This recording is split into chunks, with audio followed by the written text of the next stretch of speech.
দর্শক শুভেচ্ছা সহ আমন্ত্রণ জানাচ্ছি নিউজ 71 টিভির পর্দায়। আমি এই মুহূর্তে রয়েছে মুন্সিগঞ্জের টঙ্গিবাড়ি উপজেলার যে দিঘিরপাড় বাজারটি রয়েছে সেই দিঘিরপাড় বাজারে গতকাল রাতে কিন্তু এই বাজারের বেশ কয়েকটি দোকান পদ্মার বুকে কিন্তু বিলীন হয়ে গেছে এবং আমরা এই মুহূর্তে রয়েছি যে ভাঙন এলাকা, সেই ভাঙন এলাকায় যে জিও ব্যাগ ফালানোর জন্য কিন্তু আমরা দেখছিলাম যে বিআইডব্লিউটি এর সদস্যরা তারা ট্রলারে করে নিয়ে আসছিলেন এবং কিছু দোকান ঘর রয়েছে যে দোকান ঘরগুলো ভেঙে ফেলার জন্য তারা কিন্তু কার্যক্রম চালাচ্ছেন। আমরা এই এখানকার যারা সাধারণ মানুষ রয়েছে আমরা তাদের সাথে কথা বলার চেষ্টা করব এবং এই যে ভাঙনের অবস্থা, যেই ভাঙনের গতকাল রাতে কিন্তু এই ভাঙন শুরু হয় এবং যেখানে বেশ কয়েকটি দোকান কিন্তু ভাঙনের কবলে পড়েন এবং সকালে কিন্তু তাদের যেই যারা এই দোকান ঘরগুলোর মালিক রয়েছেন তারা কিন্তু এই দোকান ঘরগুলো নিজেরাই ভেঙে ফেলছেন এবং ইতিমধ্যে আমরা দেখছিলাম যে জিও ব্যাগ নিয়ে আসা হয়েছে, যেখানে এই ভাঙন কবলিত যে জায়গাটি রয়েছে সেই জায়গায় জিও ব্যাগ ফালানোর জন্য প্রস্তুতি নিচ্ছেন। আমরা এই স্থানীয় এলাকার বাসীর কাছ থেকে একটু জানার চেষ্টা করব যে কেন বারবার এই ভাঙনের কবলে পড়তে হয় দিঘিরপাড় এলাকাবাসীর বা দিঘিরপাড় বাজারের সাধারণ মানুষ। আচ্ছা, এই যে আমরা তো এর আগেও শুনেছি যে স্থায়ীভাবে বাঁধ নির্মাণ করা হবে, কিন্তু আসলে কি দেখছেন আপনারা? এই বাঁধের যে কাজ, এই কন্ট্রাক্টর কাজ করতেছে না। এই যে কালকে ভাঙছে, আজকে মনে করছে সে বিদায় এই যে এবার বস্তা নিয়ে আসছে 3.5 বছরে তারা কোনো কাজ করতেছে না। এই কন্ট্রাক্টরের গাফিলতি দিঘিরপাড় বাজারটা বিলীন হয়ে যাচ্ছে। গতবারও 8-10টা ঘর নিয়ে গেছে, এবারও 5-6টা ঘর নিয়ে গেছে একবার নদীতে। কিন্তু আপনি দেখেন, আপনি সামনে পাথর বানায় কমপ্লিট করে রাখছে, ওই সামনে পাথর বানায় কমপ্লিট করে রাখছে। এই পাথরগুলো নিয়ে যায় হাসাইল ওদিকে, কিন্তু দিঘিরপাড় ফালায় না। আমাদের যে ঐতিহ্য দিঘিরপাড় বাজার, কোনো সরকার, কোনো গোষ্ঠী কোনো এটার পদক্ষেপ নিতেছে না। আমরা লাঞ্ছিত হচ্ছি। যদি কোনো হৃদয়বান ব্যক্তি আগে আসতো তো দিঘিরপাড় বাজারটা রক্ষা হইতো, কিন্তু কেউ আসতেছে না। কোটি কোটি টাকার এই বাজার সরকারি ভ্যাট দেওয়া হয়, কিন্তু কোনো উদ্যোগ নিতেছে না। আপনারা শুনছিলেন যে এই যে দিঘিরপাড় বাজার, এই দিঘিরপাড় বাজারে গত বছর প্রায় বেশ কয়েকটি দোকান ঘর কিন্তু পদ্মার বুকে বিলীন হয়ে যায় এবং গতকাল রাত থেকে গতকাল কটা থেকে শুরু হয়? 5:30-6টা থেকে। 6টা নদীতে নিয়ে গেছে, একটা কমপ্লিট নিয়ে গেছে, এটা ধরতে পারে নাই, আর অনেক 7টা বাংলা আছে। আপনারা শুনছিলেন যে এই 6টি ঘর কিন্তু গতকাল রাত থেকে কিন্তু ভোর পর্যন্ত প্রায় 6টি দোকান ঘর কিন্তু পদ্মার বুকে বিলীন হয়ে যায় এবং স্থানীয়রা বলছেন যে দীর্ঘ সময় পার হয়ে যাওয়ার পরও এই এলাকার কোনো উন্নয়নে কিন্তু কোনো ধরনের পদক্ষেপ নেননি। যে পদ্মার বুকে যে এই যে পদ্মার খরস্রোতা যে পদ্মা, সেই পদ্মার বুকে যে বিলীন হয়ে যাওয়ার যে বাজারটি দিঘিরপাড় বাজার, এই দিঘিরপাড় বাজারকে সুরক্ষা দেওয়ার জন্য কিন্তু ব্যবস্থা নেওয়ার কথা ছিল আগে থেকেই। দুই পাশেই ব্লক নির্মাণ করে রাখা হলেও কিন্তু কোনো ধরনের পদক্ষেপ নেওয়া হয়নি। পরিশেষে যখন গতকাল রাতে 6টি দোকানঘর ভেঙে নিয়ে যায়, তখনই কিন্তু বিআইডব্লিউটি এর সদস্যরা বা এই বাঁধ রক্ষার জন্য যারা কাজ করে থাকেন তারা কিন্তু এই যে জিও ব্যাগ ভর্তি যে বালি রয়েছে সেগুলো নিয়ে এসেছেন এবং এখনই কিন্তু সেই জিও ব্যাগ ফালানো হচ্ছে এবং এই জিও ব্যাগ ফালানোর মধ্য দিয়ে রক্ষা করার চেষ্টা করছেন, এমনটাই কিন্তু জানাচ্ছে। তবে সাধারণ মানুষ মনে করছেন যে এই ভাঙনের আগে যদি এই জিও ব্যাগ এখানে ফালানো হতো বা বাঁধকে ঘিরে যেই ভাঙনের যে সংখ্যা রয়েছে সেই জায়গাগুলোকে যদি রক্ষা করা হতো তাহলে কিন্তু এই যে দোকানঘরগুলো ভাঙা হতো না বা ভেঙে যেত না। তবে সাধারণ মানুষ মনে করছে যে স্থায়ীভাবে এই বাঁধ নির্মাণ করা প্রয়োজন এবং এই স্থায়ীভাবে যদি বাঁধ নির্মাণ করা হয় তাহলে এই যে মুন্সিগঞ্জের যে ঐতিহ্যবাহী দিঘিরপাড় বাজার, সেই দিঘিরপাড় বাজারটি রক্ষা হবে। এবং এই এই এই সামান্য বাঁধে সেই ভাঙন রক্ষা হবে কিনা সেই বিষয়টিও কিন্তু তারা ভাবছেন যে এই সামান্য জিওব্যাগের মাধ্যমে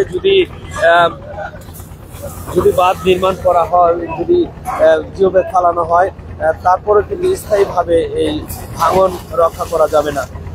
দর্শক, নিউজ17.টিভির মাধ্যমে আমরা দেখানোর চেষ্টা করছিলাম দিঘিরপাড় যে বাজার, সেই দিঘিরপাড় বাজারের যে ভাঙন এলাকা, সেই ভাঙন এলাকা থেকে আপনাদেরকে দেখানোর চেষ্টা করছিলাম।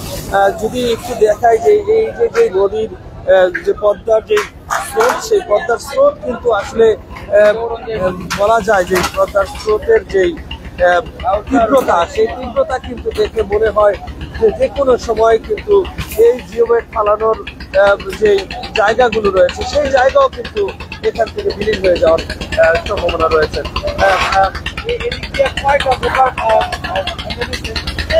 7টা দোকান গেছে, বিলীন হয়ে গেছে। ভোর 5টা থেকে সকাল 6টার ভিতরে মনে করেন যে 7টা ঘর এবং ভিটা মনে করেন যে নদীতে বিলীন হয়ে গেছে। অতি সত্বর পানি পিডব্লিউডি লোকেরা যেন অতি সত্বরের ব্যবস্থা নেয়। দর্শক, আপনারা দেখছিলেন এই যেই জায়গা দিঘিরপাড় বাজার, সেই দিঘিরপাড় বাজারের প্রায় 15টি দোকান, 60টি দোকান অলরেডি কিন্তু নদীগর্ভে বিলীন হয়ে গেছে এবং আর বাকি যে দোকানঘরগুলো রয়েছে সেগুলো রক্ষার জন্য কিন্তু জিওব্যাগ ফালানো হচ্ছে।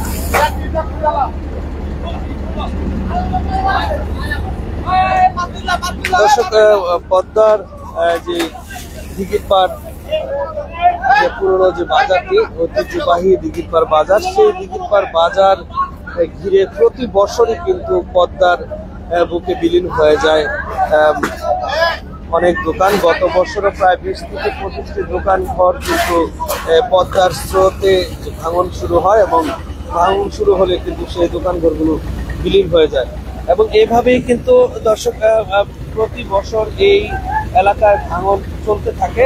যে ভাঙন স্থায়ীভাবে রোধ করার জন্য কিন্তু বারবার এই এলাকার সাধারণ মানুষ তারা কিন্তু দাবি জানিয়ে আসছিলেন।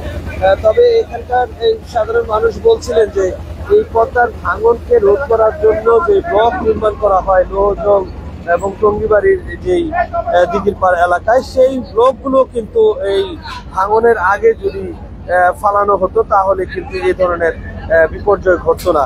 তারা মনে করছেন যে এই ভাঙন রোধে যে বেড়িবাঁধ নির্মাণে যে সাধারণ মানুষ রয়েছেন তারা যে কাজটি করার দরকার ছিল আগে থেকে সেই নির্মাণ কাজটি না করার ফলে কিন্তু এই ধরনের ক্ষতির সম্মুখীন হলেন এলাকার মানুষ। আমরা তো এর আগেও শুনেছি যে এই যে বাঁধ নির্মাণ করার জন্য সরকারিভাবে বড় ধরনের প্রকল্প হাতে নেওয়া হয়েছে। এই প্রকল্প অনুযায়ী আসলে কি কাজ হয়েছে? কোনো কাজই হয় না, আমাদের এলাকায় কোনো কাজই হয় না স্যার। এমনকি নদী খালে সবকিছু তো ভাঙে চলে রয়ে যায় যেতে পারা। এখন আমরা কি করে আশা করবো যে আমাদের এই কাজ পূর্ণ হইব? এমন কিছু তো দেখতেছি না যে কাজ করবে। এরকম কোনো সহযোগিতা লোক করার যদি থাকে আমাদেরকে আসা হেল্প করেন।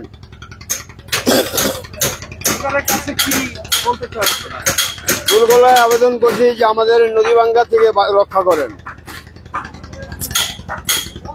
দর্শক, আমরা শুনছিলাম সাধারণ মানুষ তারা বলছিলেন যে এই যে সামান্য কয়েকটি জিওব্যাগ ফালানো এবং এইভাবে এই জিওব্যাগ ফেলে কিন্তু দিঘির পাড় বাজারকে রক্ষা করা যাবে না। তারা স্থায়ীভাবে এই এলাকাকে রক্ষা করার জন্য স্থায়ীভাবে পদক্ষেপ নেওয়ার দাবি জানাচ্ছিলেন এবং তারা বলছিলেন যে গত বেশ কয়েক বছরই কিন্তু শোনা যাচ্ছিল যে এই দিঘির পাড় এলাকা যে হাঁসশাল থেকে শুরু করে দিঘির পাড় বাজার হয়ে বাংলা বাজার পর্যন্ত যেই পদ্মার শাখাটি রয়েছে সেই শাখার যে গুরুত্বপূর্ণ জায়গাগুলো সেগুলো বেড়িবাঁধের আওতায় এনে রক্ষা করা হবে। তবে সেই জায়গাটি সুরক্ষা নিশ্চিত না করার ফলে কিন্তু সাধারণ মানুষ যেভাবে ভোগান্তির মধ্যে পড়ছেন ঠিক সেই চিত্র কিন্তু গতকাল ভোর থেকে শুরু হয়েছে। দিঘির পাড় বাজারের প্রায় 15টি দোকান ঘর কিন্তু নদীগর্ভে বিলীন হয়ে যায় এবং সেখানে বেশ কিছু দোকান ঘর এখন কিন্তু ভাঙার কার্যক্রম চালাচ্ছেন। আমরা আরো কিছু সাধারণ মানুষের সাথে একটু কথা বলতে চাই। এই যে আপনারা এই এলাকার সাধারণ মানুষ হিসেবে কি বলবেন যে প্রতি বছরই দিঘির পাড়ের বাজারে এই ভাঙন, এতে আসলে সরকারের কি পদক্ষেপ নেওয়া উচিত বা আপনারা কি জানেন? এর আগে শুনেছিলাম যে নেওয়া হয়েছে, সে বিষয়ে আপনারা কি জানেন?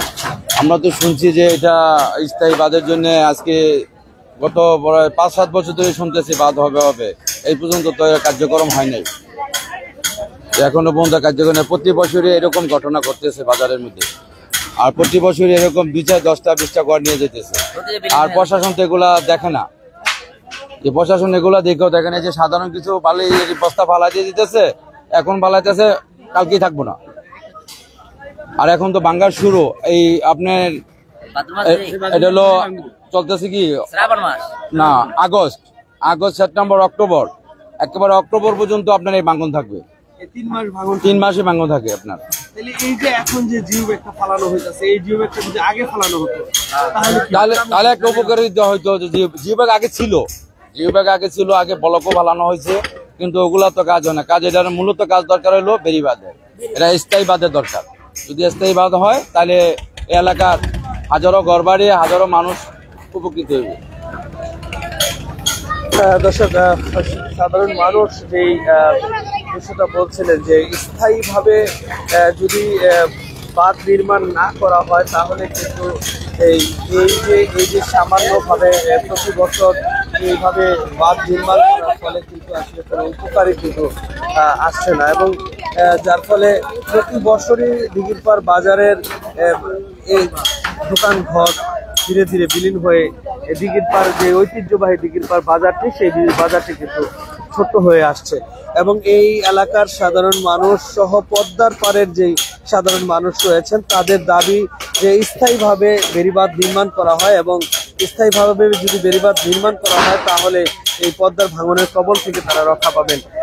আগস্ট থেকে শুরু করে সেপ্টেম্বর পর্যন্ত এই ভাঙন চলার আশঙ্কার কথা বলছিলেন সাধারণ মানুষ, যেহেতু বর্ষাকাল এবং এই বর্ষাকালকে ঘিরেই কিন্তু পদ্মার যে পানি বৃদ্ধি এবং এই পানি বৃদ্ধি হওয়ার ফলে যেই স্রোত, সেই স্রোতের কারণেই কিন্তু ধীরে ধীরে এই পদ্মার যেই পাড় রয়েছে সেই পদ্মার পাড়ের ভাঙন কার্যক্রম শুরু হয় এবং এই ভাঙন কার্যক্রমের ফলে কিন্তু একে একে সাধারণ মানুষের যেই নিঃস্ব হওয়ার যে চিত্র, সেই চিত্র কিন্তু ফুটে উঠছে। এই দোকান ঘরগুলো কিন্তু অনেক টাকা ব্যয় করে নির্মাণ করা হয় এবং এই দোকান ঘরগুলো কিন্তু দীর্ঘদিনের ছিল।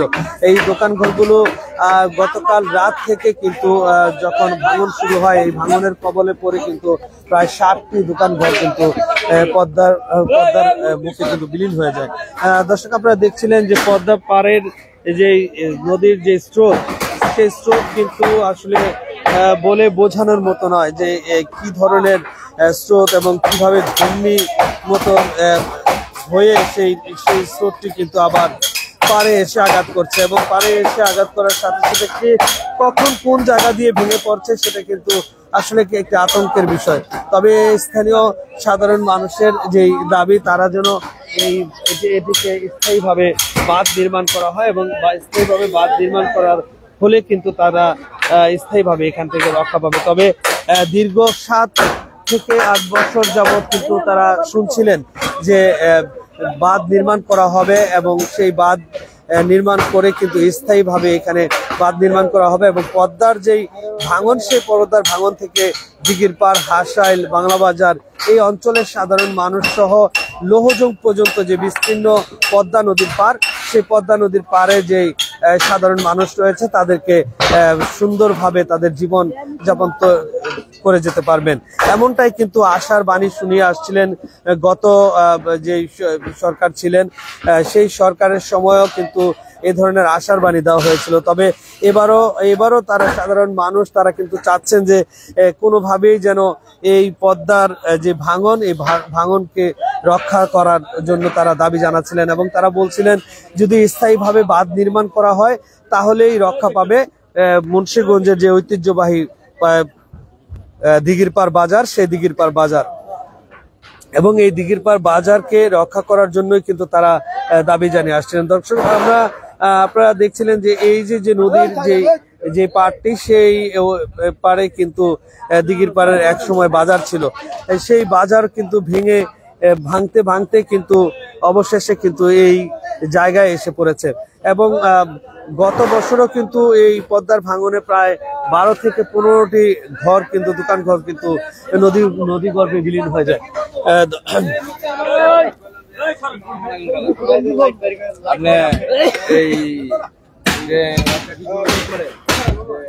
দর্শক, আপনারা দেখছিলেন যার এই দোকান ঘরটি, সেই দোকান ঘরের ভাঙনের কবলে পড়েছে এবং তারা কিন্তু তাদের সেই দোকান ঘরের যে কিছুটা অংশ সরিয়ে নিতে পেরেছেন, বাকিটা কিন্তু নদী গর্ভে বিলীন হয়ে গেছেন। আমরা আপনার কাছ থেকে একটু শুনতে চাই যে আসলে কি বলতে চান আপনাদের।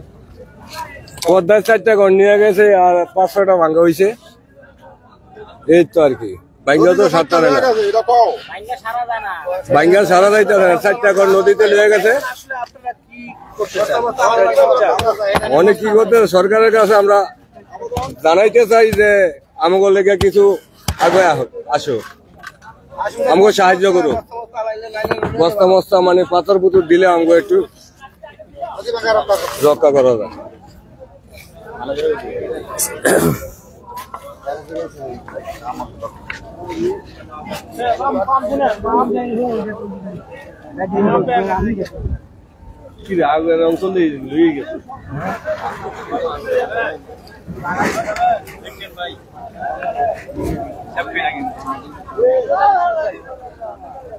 দর্শক, দেখছিলেন যে নদীর যে স্রোত, সেই স্রোত কিন্তু দেখে বোঝা যায় যে হয়তো কিছুক্ষণের মধ্যে আবার এই অংশটিও ভেঙে নদীগর্ভে বিলীন হয়ে যাওয়ার মতন পরিস্থিতি তৈরি হবে। পদ্মার ভাঙন এই যেন একদিনের নয়, দীর্ঘ বছরের সময় ধরেই পদ্মার পাড়ের বসতিদের ভাঙনের কবলে পড়তে তারা নিঃস্ব হয়ে গেছেন এবং তাদের এই নিঃস্ব হয়ে যাওয়ার যে দৃশ্য, সেই দৃশ্য গণমাধ্যমগুলো প্রতি বছর কিন্তু আপনাদের সামনে তুলে ধরা হয়। তবে স্থায়ীভাবে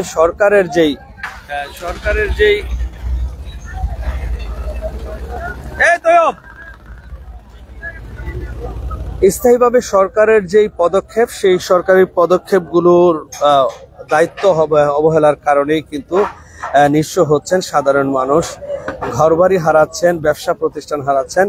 এক সময় সরকারের কাছে দাবি করছেন যে স্থায়ীভাবে কোনো কিছু করা হোক।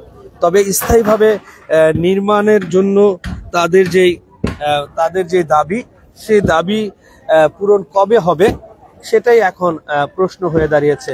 সাধারণ মানুষ বলছেন যে প্রতি বছর যখন এই জুলাই, আগস্ট, সেপ্টেম্বর শুরু হয়, যখন পদ্মার পাড়ের পদ্মা নদীর স্রোত বৃদ্ধি পাওয়া শুরু হয়, যখন পদ্মার ভাঙন শুরু হয়, তখন থেকেই কিন্তু সাধারণ মানুষের যে মনের যেই কষ্ট, সেই দুঃখ, যাদের ঘর বাড়ি হারিয়েছেন, যাদের ব্যবসা প্রতিষ্ঠান হারিয়েছেন, তাদের যে কষ্ট, সেই কষ্টের কথাগুলো সংবাদ মাধ্যমে উঠে আসে।